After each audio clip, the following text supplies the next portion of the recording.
Alô, alô. Fala, meu patrão. Hoje nesse vídeo eu queria começar fazendo uma pergunta a você. Que tipo de jogo você gosta? Tem gente que gosta de Souls-like, tem gente que gosta de roguelike, tem gente que gosta de uma parada no estilo FIFA, ou curte um jogo mais casual, plataforma, mas tem gente como eu que gosta de um joguinho bem nerdola de tudo. Bem nerdola mesmo. Então nesse vídeo vamos falar sobre o quão mágica e absurda é a genialidade de um dos jogos que eu considero... É difícil falar isso sem parecer um gordo que fica o dia todo na frente do PC jogando RPG e cheirando a Cheetos, mas que eu considero bem nerdola. E é claro que eu tô falando de Persona 4. E bom, na verdade eu tô falando de qualquer Persona, tá? Menos o 1 e o 2, porque eu nunca joguei, provavelmente eu nunca vou jogar essa porra. Mas o Persona 4 foi o que eu mais gostei, o que mais, sei lá, bateu com a minha personalidade, sabe? Então já deixa o seu like aí, se inscreve e ativa o sininho, fechou? Vamos lá! Eu queria começar falando que Persona não é simplesmente um jogo de turno japonês, até porque ele se diferencia de qualquer JRPG e de qualquer jogo de turno no geral. E se você tentar achar algo parecido com Persona, provavelmente você não vai conseguir assim tão fácil, porque Persona 4 na verdade é uma das obras mais fora da curva que eu já conheci na minha vida toda. Enfim, a história do jogo vai se passar em uma cidade no interior do Japão chamada Inaba, que foi pra onde o protagonista, no caso você, foi morar por um ano porque seus pais foram viajar trabalho, você vai ficar aí na casa do seu tio meio que de favor, sabe? E nesse tempo você vai poder estudar, você vai poder ter uma namoradinha, vai poder ter amigos, participar de um clube na escola, mas o principal da história é a controvérsia entre a felicidade, que tá muito presente no jogo, e a gente vê isso pelo amarelo, amarelo remete à alegria, pelas músicas, pela alegria dos personagens também, e o fato de que você precisa desvendar um assassinato. Pois é, meu amigo, tem um maluco que tá assassinando pessoas e pendurando elas em postes.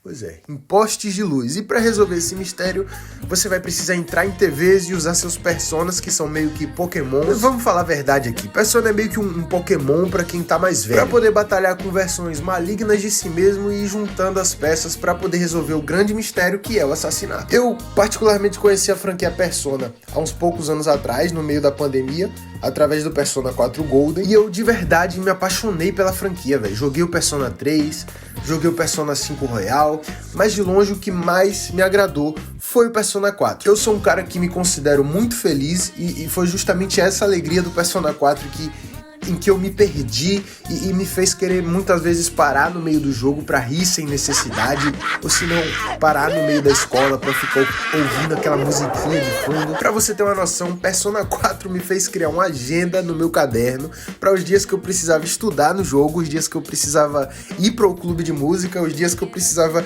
ir pro treino de futebol. Meu amigo, eu não faço isso nem da vida real, mas o que mais me impressiona em Persona é a mensagem que ele quer passar pra quem tá jogando, e de alguma forma, isso significou muito pra mim. No jogo, como eu disse, você vai precisar entrar na TV e meio que cada personagem vai lutar contra uma versão maligna de si mesmo. No jogo a gente chama de Shadow ou Sombra, que é meio que um lado escondido da personalidade, um lado mais rejeitado, ou até mesmo um lado vergonhoso, mas que só quando o personagem aceita essa sombra em si, essa Shadow, ele consegue usar seu persona, e isso é muito parecido com a vida real. A gente só evolui de fato quando a gente encara nossas inseguranças em vez de simplesmente fingir que elas não existem. E jogando Persona eu consegui entender que eu preciso aceitar esse meu lado, aceitar meus defeitos, até porque meus erros e pensamentos ruins não são quem eu sou. E é normal ter esse lado mais obscuro e que só a gente conhece, entende? Ele é necessário pra nós como seres humanos. Rapaz, nesse vídeo eu tô que nem aquele menino do Naruto lá, né, velho? Foi o Goku que me ensinou que eu sempre posso superar os meus limites.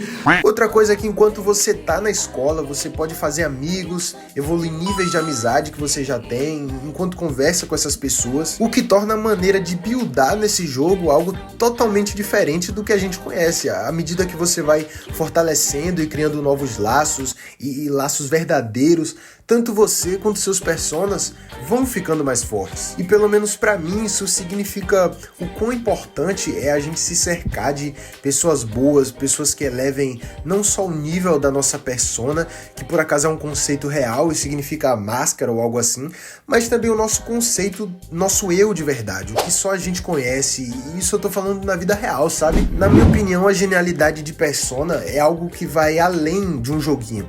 a Atlus fez ele como se fosse, na verdade, algo muito mais inspirador do que a gente espera de um jogo na real. A história do game, ela é muito séria e aborda temas como quem nós somos e a importância de boas amizades na nossa vida, mas faz isso de uma maneira bem alegre, bem diferente, bem descontraída, e por isso eu acredito que você precisa jogar Persona, caso você não tenha jogado. Foi um jogo que abriu muito meus olhos para muita coisa e de fato me tornou alguém mais confiante e muito melhor para mim. Enfim, rapaziada, eu espero que o YouTube não tire o meu vídeo do ar, até porque eu usei todas as músicas de Persona nesse vídeo, mas eu senti que eu precisava falar sobre esse jogo, que eu gosto muito, e falar o quanto que os jogos da franquia Persona são interessantes de ser jogados. Então é isso, não esquece de deixar o seu like, se inscrever no canal e ativar o sininho para não perder nenhum vídeo, hein? Tamo junto!